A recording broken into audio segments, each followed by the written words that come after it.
Hello and welcome back to the worst reselling podcast ever. I'm filling in for Octo today. Grumpy Granny, how are you? I'm very well, thank you, Minion J. Yes, I have to be careful today. I can't hide my facial expressions. Not that I would anyway, because Well, yeah, sure. yeah, I don't even know what episode we're up to at the moment. Well, see, I'll be in strife because I'll keep going just to say Octo, and Octo's not there.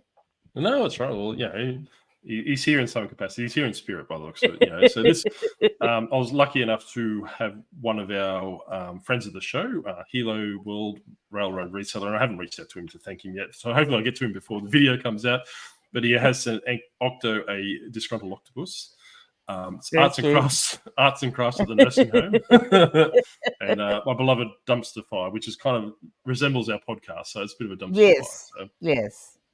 Oh, so very good. The background at the moment. So how have you been, Granny? What's been going on?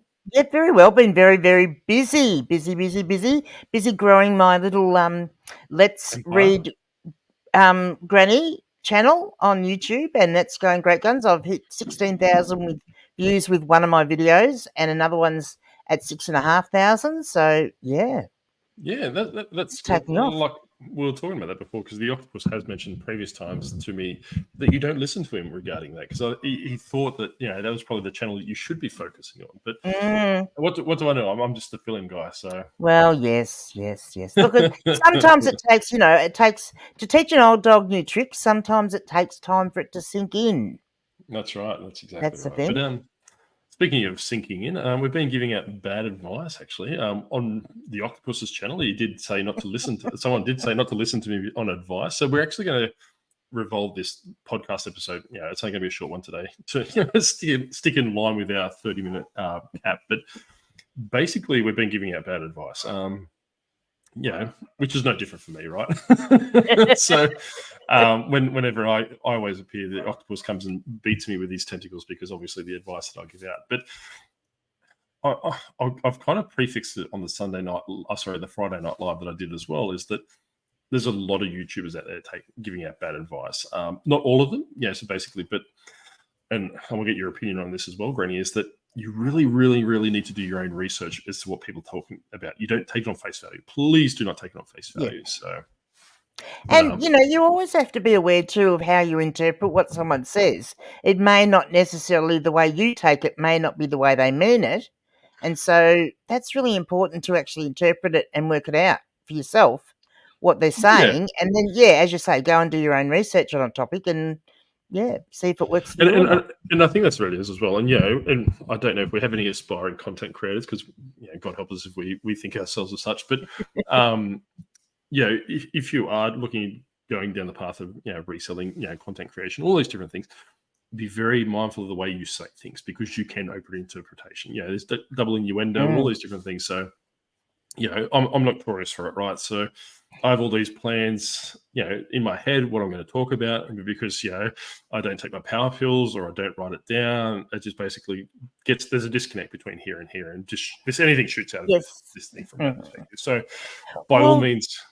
Yes, and I probably have a bit of a thing where I think I'm being funny, sarcastic funny, like sort of thing, but someone will actually take that as me being just nasty. Yeah, well, that's exactly right. I don't mean to be, but it's just how it comes out of my mouth sometimes. Yeah, and I think that the Octopus just means to be nasty, I think. Well, we know that. We know that, yes. That's right. He's a bit special in that respect. But I think, and that's something that you need to amplify. And I know that, Josh Gold has been talking about it. Obviously, what you're ingesting from content creators and all these different things, look at it from, is this person trying to provide entertainment, or are they trying to provide something? And if they are trying to provide something a little bit further, challenge them, challenge them respectively, and obviously go from that perspective, but don't necessarily, just because they claim to be successful or otherwise, just don't take it, as gospel kind of thing. So, very true. Yeah, so I suppose I did get picked up on a comment in my channel, and I'm actually going. That's the video that, it's a bit hard with these podcasts, because we film this in the morning, but then I film the Sunday night video in the afternoon. So this actually comes first, but it comes backwards. But the video that I'm going to be filming today, which will come out 3 days ago from when, if you're watching this on the day it releases, Back to the Future. Confusing timelines, yeah. Well, that's right. So if you look at a photo and you start disappearing, there's probably a chance that I've said something in the future video that's obviously in the past. So Back to the Future. But yeah, like I said, that someone pulled me up on a comment. I'm actually going to go back to that video and watch it. I was quite sick last week. I'm still on the tail end of it now. I'm a bit congested. To actually work out, I don't recall saying it to what they said. Basically, they're saying that Octo gives bad advice, which I completely agree. I'm not Octo, so apparently you were deliriously sick. Well, that's exactly right. So it revolved around a comment I made about Shopify, right? In the sense of saying, look, don't listen to Octo. Don't listen to Octo. He's a douchebag. But the comment was obviously referring to me because I was filling in for him last week when I was sick as well. Because hey, what kind of boss gets you to work when you're sick?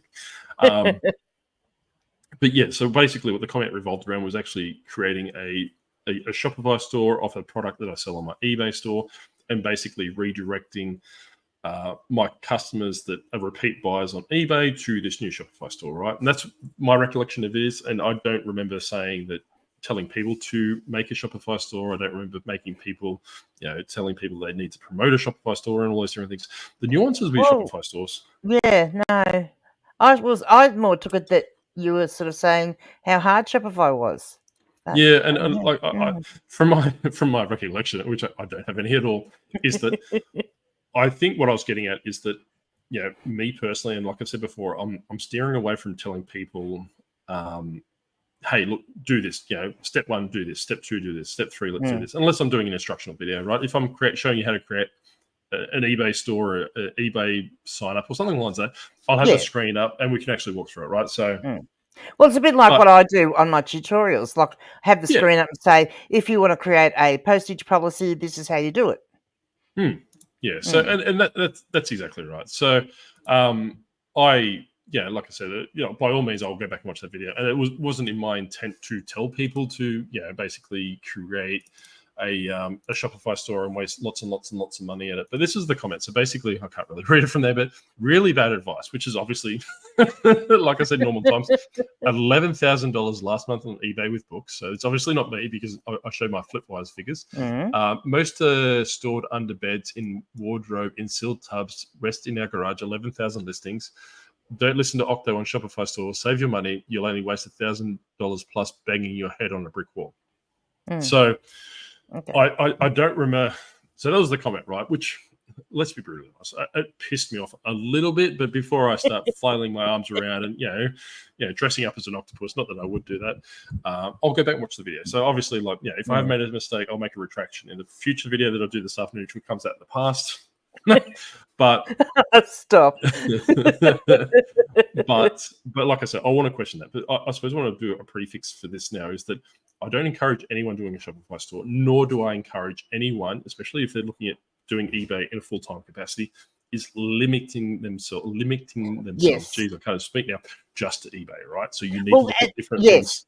Agreed, and that's something that we have been talking about a lot, and saying that, and it's very true. You need to diversify, and I'll push that till the heels come home. Like when I first started reselling, you could just sell on eBay, and that was it.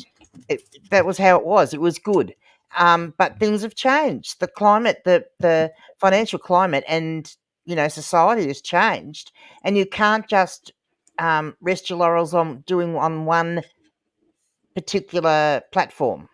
Yeah. And that's right. And when you bring platform into the place, right? So what I see a lot of people talking about when they talk about eBay and they talk about reselling, they talk about side hustles and all these different things. I want to work for myself. I can tell you now, and I'm pretty sure I've said it 900,000 times before, is you don't work for yourself when you work for eBay. You are an employee of eBay. They basically pay you an Uber Eats or an Uber driving charge, right? So basically, they control the strings. If they don't particularly like the way you look that day, or they don't like your listing, or you do something bad to piss them off, they'll basically bin you and you'll be out in your ass, right? So what I've said numerous times is that me personally am looking at expanding a certain component of my store, and I can't say, heaven forbid, Grumpy Granny goes mad enough at the octopus, and I have seen that previously, so I'm not going to say what it is, and potentially moving that to a Shopify store if I can secure enough of that product. Then basically when someone buys that product, I will send off said product with a business card. This is if you're from America, these are our stamps. This is what we send on our untracked letters. So this will be a business card, not this one particularly, saying, hey, look, that you can buy this from this website at a 20% discount or something like this. So, if you're happy with this, why not check us out over here, which we've got, more stock, cheaper prices, and we ship internationally from that perspective, right? So at no point do I recall, or and I will check out, and quite possibly I'll be flailing my arms around later when I find out that I'm right, but I can't say I'm egotistical. But I wasn't talking about advertising, right? So you do have to pay Google ads, you pay all these different things, but on the flip side is you need a product that's hot in demand. You need a product. If I'm selling this on a Shopify store, it's probably not going to sell, right? So because you're very niche markets, probably someone would buy this as a pencil case from 1998 that I picked up from the op shop yesterday for $1, so a tag. That's a niche thing. That's almost an impulse purchase for that person. And I've only seen one of these, right? I can't create a whole dedicated Shopify store to this, or just junk, from my perspective, right? And I could be wrong because I've only dabbled in Shopify a little bit in Lego. I think you have to have trending stuff, like stuff that, to make it worthwhile. Trending and niche. Yes. Trending and niche, I think it comes down to. So you can't treat a Shopify store as like an online garage sale, right? Because, realistically, and like I was saying before, is that you want to sell like products so people actually pick up this. Then when it comes to the checkout, it says, hey, have you also considered, something else that ties in with this, right? So it might be like a different type of pencil case that matches with this. If you're running a video game store, you can do those different things. You can have like Wii games, PlayStation games, and all these different games, right? Because they still fall in that with that niche, but they're just a further thing out.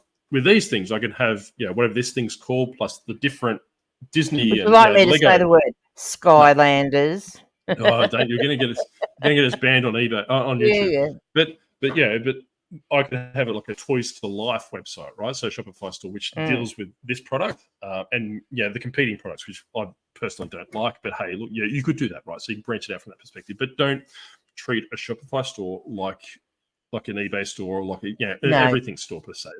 Because you really, but I think, like I was saying, is that with your business cards, like if you are looking at doing stickers and all these different things, put one of these in the back, and on the reverse side of the sticker have a QR code which directly links to your Shopify store, right? So you are using eBay because you're paying for there they go. You're paying for eBay marketing, like for advertising listings and promoter listings and all these different things. You might as well capitalize on it, right? So basically use one of these, advertise it, put a little sticker there and say, hey, if I was to do this in future, I'd probably put my my website around the corner, or something kind of basically tells you who you are in regards to this, and go from that respect. Like I said, build your reputation, build a store up from that perspective, because you don't want to be stuck on eBay. And yes, it's going to be a very slow burn, right? You are going to have to build a customer base. I don't think it matters whether. I mean, I've said this before too. Like if you do not want to do or have extra platforms, even if you are going to just sell on eBay, you need to diversify, because there's so many people saying their sales have slowed down. Well, if you've got an additional category of stuff that you're selling in, so for example, me, I sell the books, but then my second biggest category is jeans, and they sort of so if one's not doing well, then the other one is probably holding up my sales a bit, and so on, because you can't stick, regardless of whether you're on just eBay or whether you're just on even Depop or Etsy. I think you've got to diversify somehow. Yeah, and that's right. So when I was running my Shopify store, which was more of an experiment, right? So I paid $20 a month just to keep the store open. I did pay a professional development place to build it up for me, and I still have it in some capacity that I probably will kick it back up, because that store, to me, it's one of my biggest loves, right? So it's basically a Halloween store, which primarily dealt with Lego. And what I was using this product, not very well, but it's basically called Inkfrog. It was quite expensive. I have heard of that, yes. I did bin it very quickly, but what it does is it basically lines up your stock across eBay and Shopify, right? Well, it did I don't know if it still did, but this is what it did previously, is that if you had 10 in stock on eBay, you'd have 10 in stock on Shopify. Then when you sold either side, it would actually transmit the data across, right? So it would basically eliminate that stock issue that if you sold this on eBay and you sold it on Shopify, you didn't have to cancel one, obviously, where the consequences is that. So it would update as close to real time as you could get. Yeah. I don't endorse that product because I don't use it anymore, but there is products out there. I think from memory, when I did look at it once, it's very expensive. All right. I used to pay $100 a month for it, and I didn't use it in any capacity. And it was a wasted cost. But what I was using it for back then was when I was using it, it did have an ability. The ability I was using it was basically it would make templates for your eBay listings. So it would have those pretty backgrounds. When you open up back in 2015, you'd open up an eBay listing and it'd have, like bats flying around it and have a graveyard and all these different things. So that was actually the listing page, right? Opposed to now where it's just clean. And a little scrolling thing at the bottom that would show you other products and all that stuff. Yeah, that's right. So that's what I would use it from that capacity, right? So then, like I said, it wasn't viable for me to use that because I wasn't getting the return on investment from it, in the sense that people were still buying that product because it was hot. They weren't necessarily buying it from me because of the brand. Where now I have, like I've said numerous times, I have neglected that store because I'm trying to put that store on ice, then probably relaunch it to a different product and probably like a private brand, like white label products or something like that. But people were buying that. Eventually got to the point where I was probably one of the 3 biggest plays in the Lego space, in the sense that people were buying off me because of the brand. They would like all these different things. And I have mentioned before, I don't have anything on me at the moment, but I did have. Well, Rachel Strickland had a video out last week that I watched, which I found quite interesting. So I think it was 10 ways you can make money online. And I mean, she's renowned for her. Was OnlyFans one of them?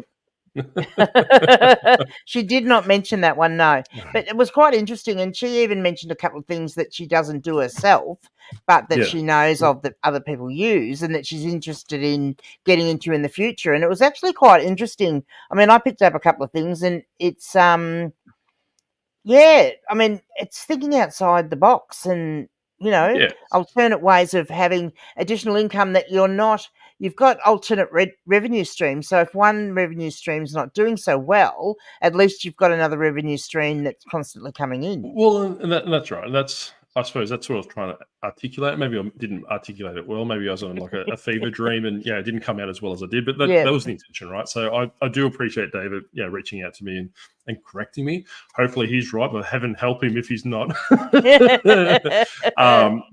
that'll be something to look forward to, won't it, boys and girls? Oh yeah, you already see me raving and ranting 3 days ago. Yes, but like I was saying, is that this is basically the business card I launched off first, right? So for this bookstore, the Lego store. So like I said, it's very Halloween themed, very cheap, business card to start off with. And I had my logo on the back in the sense that where the bricks bite back, because the main character of the store was a vampire, right? So he was a Lego vampire and had contact details at that stage. So then I went onto Fiverr and had it updated a little bit in the sense that Alucard's Bricks and Pieces, which is, if you're a big Castlevania fan like I am, Alucard's the main character, but it's also Dracula written backwards, right? And it's where the bricks bite back, and it has my email address and the ABN and all these different things on the bottom. So that's what I would do with this store. Like, if I was to create a Shopify store for these characters, I would do a business card like that, maybe a little bit fancier, or even have some sort of, like, I had fridge magnets for these ones as well, so people can run their fridge. And that's what I'm saying, is building the brand from that perspective and pushing them across to that store. The thing is with Lego is that it's abundant, right? So people don't necessarily need to come to my store, because unless I've got something that's really, really, really old and once off, and I've got plenty, lots and lots and lots of quantity of it, a Shopify store wouldn't work in that capacity, right? However, this is what you would class as a retired product in the Lego space. There are very, very few sellers running around, and very few sellers that you would trust for because people might just pick up this as one-offs and put it up on an everything store, and it'll just sell from that perspective. But if you had lots and lots of access to that product, if you had a sourcing line, or you had some sort of ability to bring in lots of product, you send out a business card redirecting into your Shopify store, you could build that second part of income, from that perspective. And that's what I was trying to get across. That I'm not forcing people down the path, because it is very labor intensive, it is very cost intensive at the start. Depending on how you do it, right? Like, if you want to ramp it up quite quickly, you could run Google ads and all these different things, but you need a product that sells. Like, going back to what Graham was saying, Graham, I'm pretty sure David and Graham are the same person. But what David was saying is that, yes, it is quite expensive. You're going to waste $1,000 a month on Google Ads. Yeah, maybe, depending on what you're trying to sell and who you're competing with. If you're competing with Temu products or AliExpress products, like glow-in-the-dark stickers or something like that, you probably will be paying $1,000 a month. But if there's only 20 sellers out there, you'd probably be paying $10 or $15 or $20 a month to advertise this, and you'll probably be high in the search, the search scale from that perspective, right? So you need to know what your product is. Don't go on a Temu and find, hey, look, that a dog poo picker upper or something like this. $1.99. Then you start promoting that, because you will be spending thousands of dollars trying to promote that product to sell it. But like I said, I am. I speak for myself. I can't speak for the octopus, but I am happy for people to come and correct me and pick me up on things I don't. Because like I said, numerous times, like I said numerous times, is that not everyone knows everything. I don't care if they're the number one clothing reseller in the world, or that there's some lady from Donald that's trying to starve off an octopus trying to take over the world. Realistically, your expertise in a certain field. As soon as you go at that certain field, you're bullshitting. Like to a degree, right? Yeah, there is. You also have to think about what's in it for them. What are they? Because everybody does things for a reason, and I often think, well, why are you presenting this particular information? Is it because it's the latest and greatest information that everyone else is talking about out there, or do they actually know what they're talking about? So if they're not someone that's actively selling on a platform, how can they actually tell you what's what? Yeah, and I think this speaks volumes. Well, not volumes for a lot of people, but I think a lot of content creators are extrinsically motivated, which means that they're doing it for money, right? Mm-hmm. If they're not doing it, if they're not basically sponsoring an advertisement and say, hey, look, please come across to, and check out stamps.com.au or something like that. Are they doing it through ad revenue? Are they talking about controversial topics to get viewership, or are they trying to punch off a course and all these different things? Or they're just living in fear of a 8-foot handsome octopus that makes them go live on a Friday night for free. So, but you really need to work out what the motives of that person are, if they naturally align to what you're looking for, and don't have the wool pulled over your eyes because this person isn't saying they're making millions and millions and millions of dollars, or like David, for example. I could call bullshit on his $11,000 books a month, whatever it is, because he hasn't shown me no evidence, or he hasn't shown me all these different things. If you have seen in previous episodes in the Friday Night Live, I show my Flipwise, the profit margin of all these different things.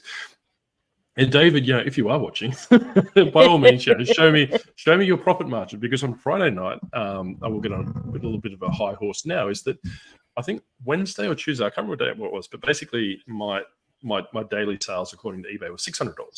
And if you go to Flipwise, it basically took out all the fees and all the postage, and it came down to $157. So when you see people advertising their $11,000 a month, or their 90-day sales of $50,000, whatever it is, their profit margin might be $2,000 or $3,000, right? So you really need to work out what it is, what they're actually paying for the cost of goods, what fees. Books are quite plentiful, so they might have to be really, like for these products, right? So the octopus tells me he promotes at 15%. And that's by virtue of that product, right? So books might be the same. You might need to promote books at 15, 20%. Clothes 15 to 20%. So when people say, hey, look, I make $1,000 a month, is that profit, or is that actually just what you're selling things for? And when you slice it up, you might be better off just selling. Well, and there can be a very big difference if you're only promoting at 2 or 3%, because you're doing it this part time, and you're not pushing your product right to the top of the search, against someone that is promoting. There's a big difference in the profit they're making if someone's paying 15, 20, 15, 16% promotion fee. That makes a huge difference in your profit. Well, and that's exactly right. And I suppose it really depends on the model. And like I said, that the amount of people I speak to, or that reach out to me, and I did mention it on Friday night as well, that I won't say I'll get many trolls, and I don't think Graham or I don't think David's a troll in the sense, they're well and truly, they're holding people to account, which is fantastic, right? But on the flip side is that you can't, hold someone to account without providing your own evidence to, like if he had just said, Octo's full of shit, it's like, I agree, he is full of shit, right? Like, but then you kind of, you condition it with say, hey, look, Octo's full of shit, but I do $11,000 a month in books. Well, you've lumped yourself in that same category of talking shit now, because you haven't actually backed up your figures. But that's neither here nor there. But what it comes down to is you need to hold people accountable. And by all means, do it respectfully. If they block you, that's probably not the person you want to be listening to. If they can't take a little bit of criticism, or there's no criticisms in their comments, there's probably something going on from that perspective, right? Yeah. So I'll respond to David later in the day, and I'll leave that comment there. Like I said, I've never deleted any comment. I deleted one comment, much to Graham's disgust. But like I said, there's always conditions. Like if someone's having a go at someone else's kid, I probably would delete a comment like that. So agreed. But what it really comes down to is that just know your product. Like, don't, and Josh, and I don't want to keep on harping about Josh Galt, the handsome Josh. I love Josh Galt. But he's my dream boat. When he was talking about yesterday, is that, that when you watch people online, especially if you've got 200,000 views, right? And he kind of used daily refinement as the talking point for that, when he says, like, when he went to mall clothes, where he was sourcing mall clothes and making that $10 profit and all these different things. There was a big flood on people going out there buying mall clothes, coming back and making no money or losing money or going financially ruined because they're basically following what he said. Is that necessarily a thing that, daily refinement, foreseen and expected to happen and, profited? I don't think so. I don't think he did maliciously, but however, that's a side effect of us talking about things like this, right? Yes. I had someone call me out the other day about these because I talk about them so much.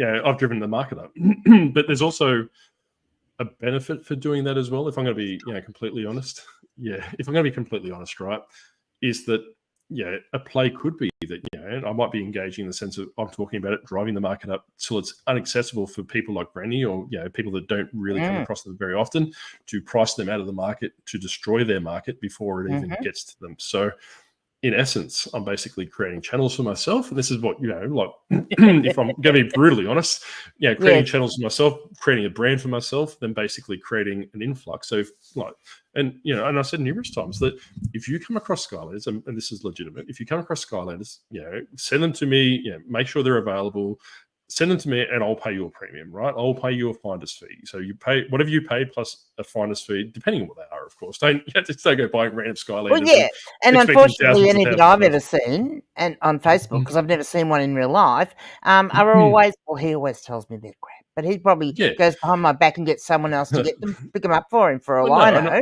Well, that's right. That's right. But so this character, right, is $1.99 with plus post. So if you buy this for $10, I'm not going to give you $15 for him, right? So that's what it comes down to. But if you have like buckets and buckets and buckets for $150, there's a good chance I'll probably give you $300 for that. All right. So here's $300. Work out how you're going to post it to me. Go away, kind of thing. Like I said, kind of from that perspective. And that's what I want to move to, like where I'm using, the people out there, by all means, come to me as supply channels. I'll pay you a finder's fee, and we're both happy, right? Because you're not having to sit on the product, and I'm getting the product, and you're getting commission on top of that. So that is probably, if I'm going to be brutally honest, that's probably one of the reasons why I talk about them so much, is to destroy that market to the point where it's inaccessible for you to get a constant supply to compete. And that's what you need to think about, right, with eBay, and you need to think about stores and all these different things. Selling online isn't holding hands and giving each other high fives and all these different things. And like I said before in the comments in my videos, is that I will support you. I will, root for you to do better and succeed and all these different things, but I do not control you succeeding or failing, right? Yep. So neither does any other YouTuber. If you follow their advice blindlessly, you get into financial ruin, you do all these different things. And I hate to say it, and please don't take it the wrong way, is that you've got no one to blame but yourself, because you haven't done the appropriate research off the bat. Like I said, I want you to do this. Yes. The one thing you can't do is watch what someone else has sold online and think, well, I'll go and pick that up myself. If you don't know that product and know that it's going to work for you, and then you it doesn't work. And I've been caught in it myself, right? Like, so the big jeans movement of 2023, like, someone was talking about jeans, and all of a sudden someone else was talking about jeans, and all of a sudden everyone was flooding to the op shops, grabbing pairs of jeans and stuff like that. And I fell into that. And I was just lucky that I was able to get jeans at a really cheap pricing compared to price. I was getting them for $7 for a pair of Levi's, right? Where other people were getting for $15. So I was automatically in that sweet spot. And like I said previously, that for clothes now, this is thrifted. I only buy stuff for myself. And I'm happy to pay a little bit higher than I would normally do as a reseller to buy stuff, right? Well, because there's a very big difference. I mean, some of the prices you would pay for your own personal use, but they're not prices that you could pay if you're actually trying to make a profit off that item. Well, that's right. So these, much to Graham's disgust, because he'll call me out. But so these are a pair of Levi's that I picked up yesterday, right? So I'm not going to sell them. They're not my size, but I'm going to try and work out what to do with them, right? Because I hate selling clothes. I hate photographing. That is literally the worst part I hate about clothes, right? And it's probably because I haven't got the process down pat, or I just hate clothes. But you should just listen to me. That was my problem. I listened to you too much. Watch some of my videos, Yeah, I listened to you too much. But these pair of jeans, right? So they're really good condition. I showed Granny before we went live, and they're almost like new, right? So these at Salvo's previously, I would pay $7 to $9 depending which Salvo's I went to. Now at Salvo's, they're $25. Red Cross. I was in the city yesterday for a festival. $45 for the same thing. I picked up these from that church shop that I keep going on about on a Friday night, how much I love, and the people there are lovely and all this different. $3, $3. And if I had basically, found more and more pairs, I could have filled a bag, which is one of those IKEA bags, for $15. So I literally, if they had an endless supply of these, I could have probably walked out with 100 pairs of jeans for $15. So that's what I'm saying, is that you really need to be very mindful and work out what you're doing. So.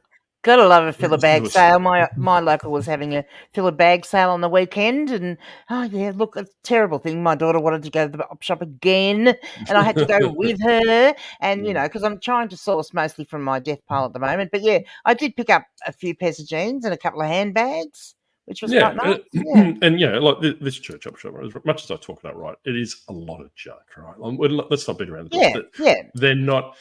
They're not in a position where a lot of people know about them, in the sense that for a donations perspective. So, my cousin, we normally go once a month because it's only a month venture. And somehow, Granny's going to love this. I've actually got an arch nemesis at the church op shop. He sees me every month and just glares at me. And I'm like, I don't know if he watches me on YouTube or he just doesn't like me because I'm just, cutting his grass. But I said to him, I said, look, I only go there to have a quick perusal of the books, have a look at the plush toys. And just if I walk past the men's clothes, I'll see if there's anything in my size, and I'll go from that perspective, right? I'm not cutting his grass, because I've said I was speaking to City Flips yesterday, and I think I've mentioned on previously as well, is that I went to this church op shop with my mum probably 12 months ago now. And she's the most, I won't say useless person. She she has no idea what she's looking at, right? So she comes up to me and she's like, "Oh, Joshua, what about these?" And she thinks she's found really good things all the time. And that's right. But the problem is, and she doesn't watch this, so it's good not to say. She goes, "Oh, Joshua, what about this?" And I'm like, "No, mum," kind of thing. And she picks up, gives me these, not these, but a bunch of bloody first edition 1980s Dungeons and Dragons books, right? And they're almost immaculate condition. And I'm like, "Where'd you find those?" And she's like, "Oh, they're just down there." And I went down there and had a look and pulled out another, just say 10. And I got to the counter and I said to the lady, "Can I just get these books?" And she goes, "Oh, pull a bag for $5 a books." And I'm like, "Well, these are the only ones I want, right?" And she goes, "Well, that's going to be $2 then for 10 Dungeons and Dragons books from the 1980s, right?" I said, "Well, how about we do $10?" Because and mum was just, like plodding around the church op shop, like, just having a look and stuff. So I went to the car and started listing on my phone, which I never do. Took some really shoddy photos, and I use a photo app. Please, Photo Room, sponsor me. I will literally, I'll talk about you to the cows come home. So I use an app for that. So basically, I took some really shitty photos on my front seat of my car, used the app to remove the background, put it on eBay, sold one or two of the books, I can't remember, this like 12 months ago, for about $800 on the way home. So basically, within the space of 20 minutes, I sold these books straight away for $800. So, but then, to jump onto that story, on the way home, we got another couple of ops. So we stopped by Salvo's on the way home, and she pulled out bloody Warhammer books and all these different things. So I don't know if she's like my cursed good luck charm. She's like one of those people that 99% of the time she comes up to you with a really shitty looking Harley Davidson shirt with like holes in it. And she's like, "What about this one?" And it's like, "No, it's got holes." Then you look at it and it's like a vintage one of a kind. So she's like, so she's probably the person you want to take thrifting if you can handle her, like just being a complete pain in the ass. So she's like, don't speak about your mum like that. Yeah, she's like ADHD's secret. His mum with a secret weapon where she just goes around harasses people. So exactly. But but like I'm saying is that it's good when you take, and like I said, I do enjoy that op shop, and I just support them for the simple fact is that I've made so much money off them, but they are a charity that money goes directly to communities in Africa children. I don't know what it is, but basically they don't skim off the top and pay CEOs stupid amounts of money because I think their CEO, if you can get what I'm doing, would probably be a little bit angry about that if they did that from that perspective. Yes, so very true. But like I was saying, is that I'm happy to support those ones. I'm moving away from thrift stores, like I said previously. They are becoming too incompetitive. I don't know what the pronunciation is, but I've been saying for a while. I mean, I'm lucky in some respects because where I am, there are not any of those big chain ones. I mean, there is one Vinnie's that I haven't been to for a while now, but most of the ones in my circle are small independent ones. So, for example, the one over in one town, Witcher-proof, theirs is a hospital, supports a local hospital. There's another one in another town called Inglewood. They support their local ambulance service. My one here supports Ukraine, children in Ukraine. So each of them, they're independent of, the bigger, Yeah, so I'm not here to make because I know someone's in the comment section is probably going to be saying, well, yeah, all the overheads get chopped off before this money gets across there. But the purpose of the fact is that the money that they raise on that day doesn't get 70% doesn't go back to the church and puts on a morning tea for the volunteers. Basically, 100% gets pushed across to. They might have a charity that takes 30% overheads or something like that, but that's not the purpose of that thing. And I'm happy to engage with those kind of people. Like I said, they're friendly. They're run by volunteers. Their committees are volunteers, and so apart from probably the rental of the premises, that they're doing it in, and often it's adjacent to, say, the church or whatever. So the church owns it. Well, so exactly. So it's not actually costing that sort of money either, or it's a local shire building, often in the smaller country towns. So they're not paying those sort of overheads. Yeah, and they've also got it set up with where the probably gonna have people stay away from my local country towns, people. It's going to be people lambasting me over this, but a lot of the older ladies that work there make their own jams, they make their own honeys, and I know you can't make your own honey, but basically they sell those products there, and they're like $2 a jar, right? For the massive jar of strawberry jam and stuff like that. But they are, they're kind of out of place, right? So they're in like the middle of a suburb in Canberra, with like country town pricing, country town mentality kind of thing. Yeah. And when I took my cousin there yesterday, she was getting to the car and salivating over the Tupperware and all those different things that she bought, because online, it's $100 brand new, and she bought it for $15, and that was probably the high end of what she did. But it's personal use, and she's using it for herself, right? And she was dribbling about it all the way down the op shop, and I felt like driving off the road just to keep it quiet. But like I was saying, is stuff like that, they are priced adequately. Where you go to salvos, that might be $30, $40, $50. Oh, it sells on it. Case in point, I went to Vinnie's, right? So I looked at video games. They had Minecraft on the Switch, and it says online price $39, Vinnie's price $20. And it's like, you don't need to do that. Just put $20 on there. Like, I probably would have bought it if because the kids play Minecraft on the Switch all the time. I probably would have just bought it for $20. And the only reason I didn't buy it is because you had like this bullshit on it saying our price versus online price or something like that. No one cares. You're an op shop. You're not like crazy Clint's crazy bargains. Trying to justify someone else's RRP and what you're selling a secondhand item for. So it's just ludicrous, and you probably need to work out from that perspective. So what's the weather being like with you? You look like a bit underwater still. You're holding your breath pretty well. Yes, I am. I'm holding my breath. I'm getting very good at doing that.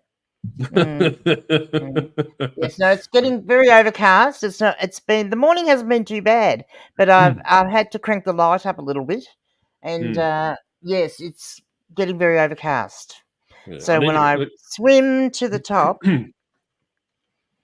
I need a good ring light. But the thing with the ring light is it's a glow. It doesn't catch my good light, but I need something behind me. That's the trouble I have, you see, with my glasses, because you can see I've got my new square light that I've got now. But it's on an arm, which is really I can adjust it, so it's good. Yeah, I might get something like that, because like I said, I need something for the back wall, which idealistically in the perfect world, this wouldn't be I don't want this to be my ongoing location, right? So I'd rather use someone's bedroom in the back of the house, so I'm not interrupting everyone, and have my plush. You're just saying, that poor girl. Like, it's like you just can't wait for her to leave home so you can have her bedroom. Oh, that's Yes. right. That's exactly right. And As your I'll have recording my studio. I'll have Yeah. my Kuromis in the background. But Yeah. I did get some good feedback with that one. They all did like my plush toy collection.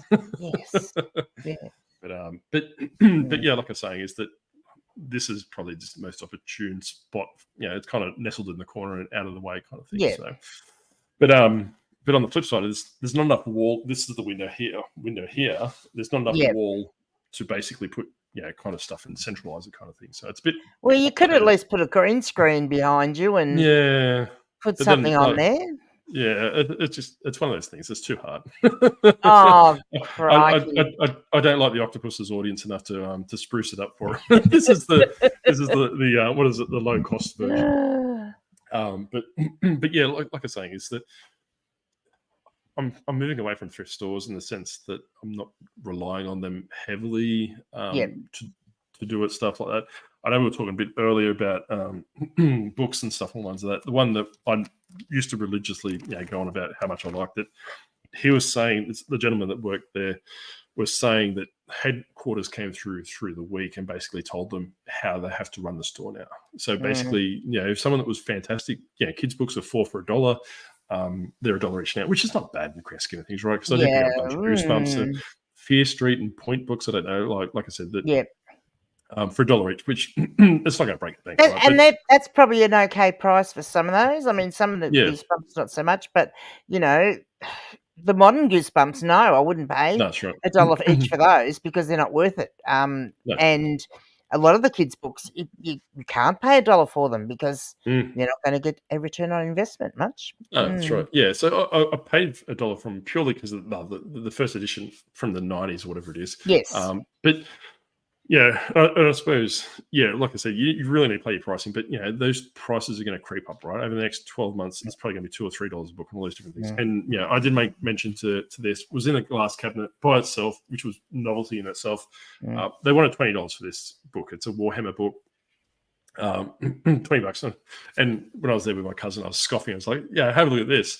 And I thought my cousin was standing behind me. It was actually the guy working. So I was basically bad-mouthing. Bad-mouthing. It's the first time I've ever put my foot in my mouth. But it was, bad-mouthing the pricing structure to the guy that was probably priced it.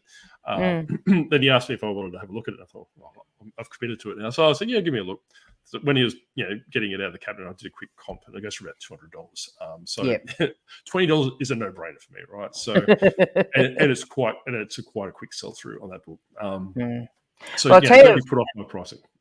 Funny little story about my local op shop is that I know some time ago that I happened to be down there volunteering, and they got a bowling ball donated to them, and so they thought they'd get online and check out the price of bowling balls.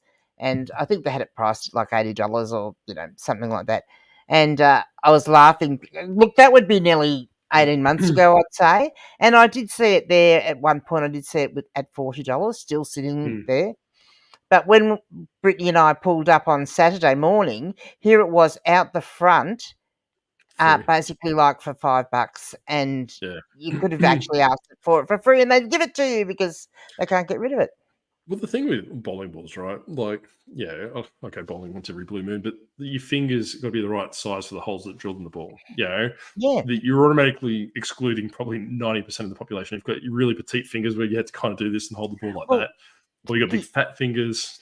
The other thing is, like, where are they going to sell one around here? We don't even have a bowling alley. That's what